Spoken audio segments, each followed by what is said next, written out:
Have you ever stopped to think about what really makes a legendary figure? I mean, the skills, the experiences, the tough times that shape someone who ends up changing history. We often focus on the big moments, right? The famous speeches, the major decisions. But today, we're doing something a bit different. We're going back to beginning, the really formative years of someone, well, quite remarkable. Today's deep dive is taking us to Bombay, late 19th, early 20th century. It's bustling, it's ambitious, and we're looking at the early legal career of Muhammad Ali Jinnah, the man who would become the Quaid-e-Azam, the great leader of Pakistan. I've got some great material here, especially from the barrister from Bombay, Jinnah's early legal career, plus some other bits and pieces to really flesh out the picture of how he started. Our goal? Well, it's to dig into these sources, pull out the key insights, and help you understand how this young, really determined guy carved out a place for himself. And it was a fiercely competitive place. We want to understand the lessons he learned, lessons that went way beyond the courtroom, lessons that ultimately shaped, well, destiny. So let's paint that picture. Bombay, 1896. Think about it. This isn't just some town. It's the heart of the British Raj, you know. You'd smell spices, coal smoke, the sea. I hear dozens of languages, carriages clattering, just constant commercial buzz. It's a massive hub trade, politics, culture. And for our story, crucially, the legal world there, packed, absolutely brimming with talent, fierce competition. So yeah, a tough place to start, definitely, but also full of opportunity. Oh, absolutely. It's such a dynamic period. Bombay was just exploding, really cementing itself as this nexus point for trade, for ideas. You had people coming from all over, ambitions running high. So Jinnah, choosing that city right then, it tells you something about his mindset from the very start. Very strategic. Right. So he finishes his studies in London. He's qualified as a barrister. That's the courtroom specialist, basically, from Lincoln's Inn. Yeah. Prestigious stuff. And he comes back to India. And get this, he's only 19. And he deliberately picks Bombay to set up shop. So why Bombay? Why not somewhere, I don't know, smaller? Yeah. Less intimidating, maybe. That's the key question, isn't it? And the sources really point towards his ambition. He wasn't looking for the easy route. He wanted the center stage. Bombay meant big business, complex cases, trade disputes, shipping, property deals, stuff that needed a really sharp legal mind. Plus, it was politically charged. Arguments in those courts, they mattered. They set precedents, shaped opinions. If you wanted to make a real name for yourself, that was the arena. And the cosmopolitan vibe, the mix of people and ideas, that must have appealed to him, too. He was aiming high from day one. And he arrives with, well, some advantages. The sources mention his sharp suits, perfect English, that London-trained confidence. These weren't just superficial things, were they? In that colonial system, that kind of presentation, it was almost a tool. Definitely a tool. It signaled competence, that he understood the system. But even with those assets, the hurdles were huge. The legal profession in Bombay then, it was dominated. Established Hindu lawyers, Parsi lawyers, British lawyers. Imagine walking into that at 19, fresh off the boat from London, trying to break in. It really shows you what the playing field looked like. Having the right qualifications, the right look. That got you in the door, maybe. But it didn't guarantee anything. These established figures, they had the networks, the clients, the best cases locked up. It wasn't just about being good. There were entrenched interests, connections, often along community lines. So for a newcomer, especially a young Muslim lawyer, well, the sources say it was not easy. That's probably an understatement. It took incredible determination just to get noticed, let alone succeed. He was up against a whole system, really. Which leads us right into those early struggles, the crucible, as the outline puts it, the patience, the persistence. It's tempting to think famous people just glide upwards, but the reality for Jinnah, very different. Those first months, maybe even years in Bombay sound brutal. Difficult is the word used. Definitely difficult. Cases, few and far between. Money, meager, competition, intense. You can really feel that pressure. It's something anyone starting out can relate to, I think. Absolutely. The sources even say people laughed at him. The young barrister with his polished manners but empty casebook. Ouch. What did that actually look like day to day, those difficult months? A small office maybe, bills piling up, walking to court empty-handed while others are busy? I think that picture is probably very accurate. It wasn't just about being broke, though that was likely part of it. Sources do hint at struggles with rent. But think about the psychological side, the isolation in a huge city, seeing others succeed while you wait, and the whispers, the jokes, that constant potential for self-doubt. Remember, a lawyer's reputation is everything, an empty casebook. That's a public sign of, well, not succeeding. A lot of people just packed it in, right? Gone home, tried something else. The fact that he stuck it out, kept that polished exterior, it speaks volumes about his willpower. Extraordinary, really. So facing all that pressure, that skepticism, how did he cope? What kept him going when, like you said, others might have just given up? Well, this is where it gets really interesting. His reaction wasn't despair. It was strategy. He was undeterred. He didn't just sit around waiting. He actively used the time. The sources say he spent his days observing court proceedings, studying case files, mastering the intricacies of law and practice. So turning downtime into study time. Exactly. Active, deliberate learning. Not just reading books, but watching the real thing. He'd note how judges reacted, how the top lawyers built their arguments, what worked, what didn't. He was essentially building this mental playbook, absorbing tactics, understanding the courtroom dynamic.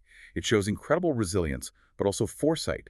He wasn't just enduring the wait, he was preparing, turning a negative into intense preparation. That foresight is key, isn't it? Not just waiting for a break, but actively getting ready for it, being in the thick of it, observing, learning, like a silent apprentice in the toughest school. And eventually, slowly, it started to work. That persistence paid off, the sources mention. Slowly, his chance came. A few minor briefs. So nothing glamorous at first. No, small stuff, but enough. Enough to demonstrate his clarity of thought and precision in argument. And people started noticing. Judges saw his meticulous preparation, his calm presentation, and crucially, his refusal to waste words. That last point is important. Yeah, you can imagine in a busy court, someone getting straight to the point would stand out. Absolutely. Those small cases, maybe minor business disputes, property issues, they were his audition. And he nailed it. It wasn't about the money involved. It was about the quality of his work. Even on small matters, his clarity, his precision, it showed a fundamental skill, a discipline that impressed people. You know, courtrooms can be noisy places, lots of rhetoric, maybe some grandstanding. His style, calm, focused, efficient, would have been refreshing, especially for judges wanting to get through their caseload.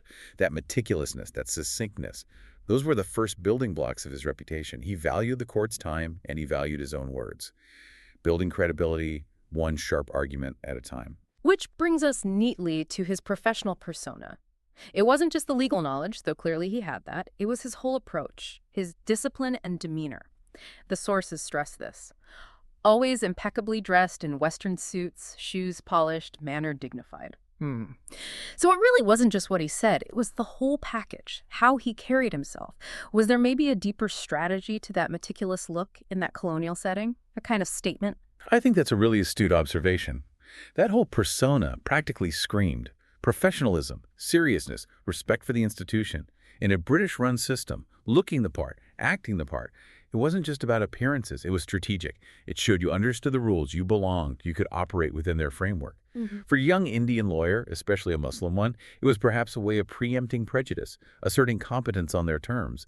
This visual discipline mirrored the intellectual discipline in his arguments. It said, I take this seriously. It built confidence. It was about earning respect. And the discipline extended to how he spoke, that verbal economy.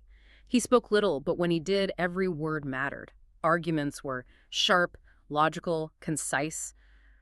It's the opposite of the rambling lawyer stereotype, isn't it? Almost like surgical precision with words. Exactly. Brevity as a weapon. And it worked. Colleagues started saying he does not waste the court's time. Judges liked his directness. Clients, they admired his integrity. It all ties together. Yeah, that discipline, learned in London, applied in Bombay, it became the bedrock of his professional success. It's absolutely central. He understood the psychology of that courtroom, particularly with British judges who valued logic, precedent, clear procedure. Lengthy speeches might impress some, but Jinnah knew that in that system, distilling complex stuff into clear, concise, bulletproof arguments, that was the real advantage. Time is precious in court. Clarity is king. A lawyer who gets to the point is valued. So this disciplined approach wasn't just smart. It was strategically brilliant for that context. It built that reputation for rigor, for professionalism, a foundation that served him incredibly well. Absolutely. And that foundation clearly led to bigger things, which takes us to his rise from, well, obscurity to real prominence. By the early 1900s, things are picking up speed. He's appearing in more significant cases. And it looks like his sweet spot early on was complex commercial disputes. His grasp of English law really impressed people. What does that tell us? That specific type of case, that skill, it seems quite specialized. Oh, very telling. Success in complex commercial law suggests a real knack for intricate details. Contracts, finance, business structures. In a place like Bombay, these cases were everywhere. There were high stakes and they paid well. They attracted the best lawyers. And his grasp of English law was vital. So much of the commercial framework then was based on British statutes, British precedents. We're talking things like the Indian Contract Act, property law under the Raj, trade rules, heavily influenced by English common law. He wasn't just reciting laws. He could dissect complicated situations, find the core legal point, and argue it precisely, often pulling up specific cases to back himself up. These were the cases that really tested a lawyer's brain power. And he excelled. He wasn't just arguing. He was building these airtight logical cases. And it wasn't purely his solo effort driving this rise. The sources mention a really important connection he made. He started working with the chambers of John Molesworth MacPherson, described as one of the leading barristers of Bombay. A big name. Yeah. And under MacPherson, Jinnah polished his craft further.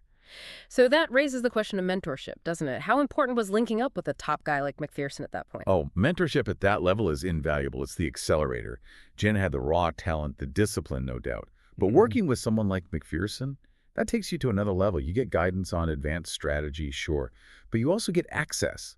Access to MacPherson's network, insights into the profession's unwritten rules, the etiquette, and crucially, exposure to even bigger, more complex cases than he might have landed on his own initially.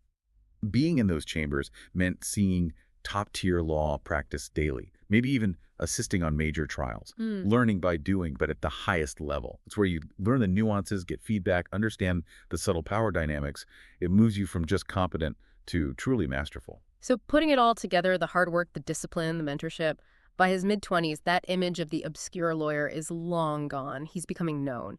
Known for brilliance, integrity, and efficiency. It feels like a very deliberate, steady climb. Not just luck. Absolutely deliberate. You don't see stories of one big sensational case making his name overnight. It's this consistent buildup, meticulous work, unwavering discipline, being reliable, brilliance, integrity, efficiency. Those are the qualities that attract the best clients, earn respect from judges and other lawyers. By his mid-20s, he wasn't just trying to survive, he was establishing his brand, standing out through sheer consistent quality.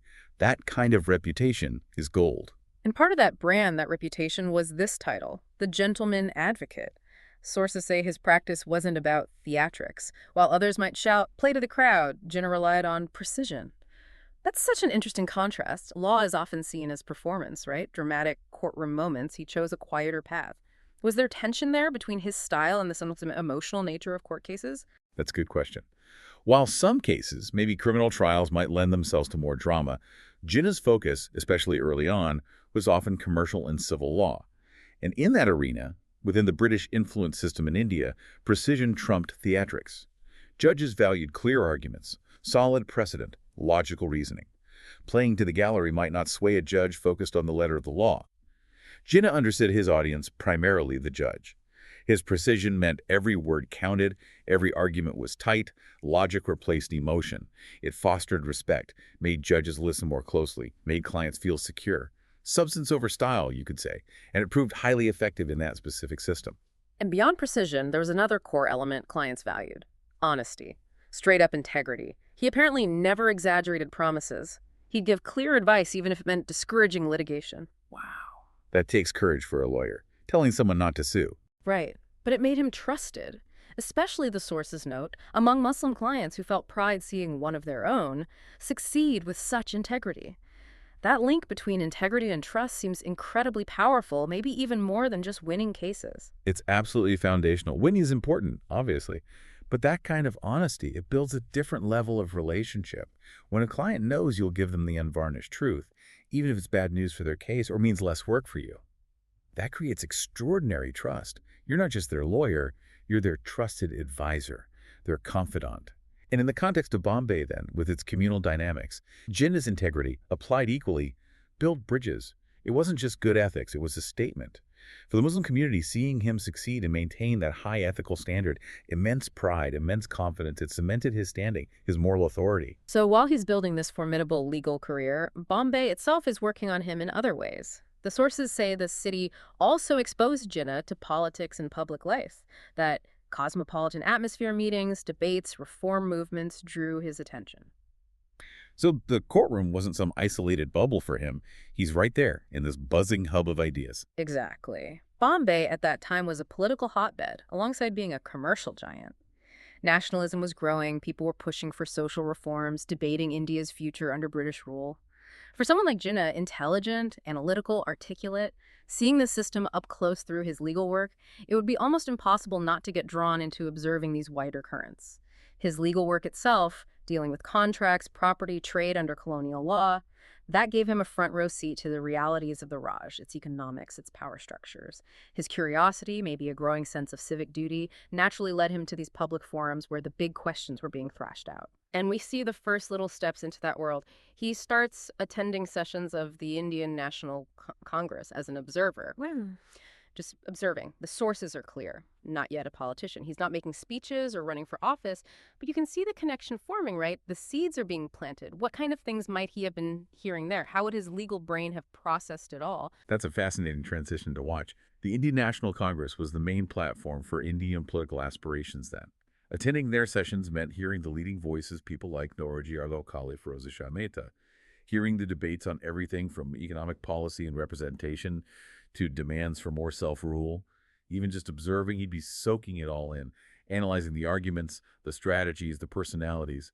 You can imagine his legal mind at work, identifying the logical strengths and weaknesses in debates, evaluating the evidence presented, thinking about how persuasive different approaches were. The skills he was sharpening daily in court logic, precision, argumentation, understanding governance, they were directly applicable to politics. The groundwork for his later political career was definitely being laid, even if law was still his main focus. This whole period, these Bombay years, they offer some really powerful lessons, don't they? Timeless stuff, really.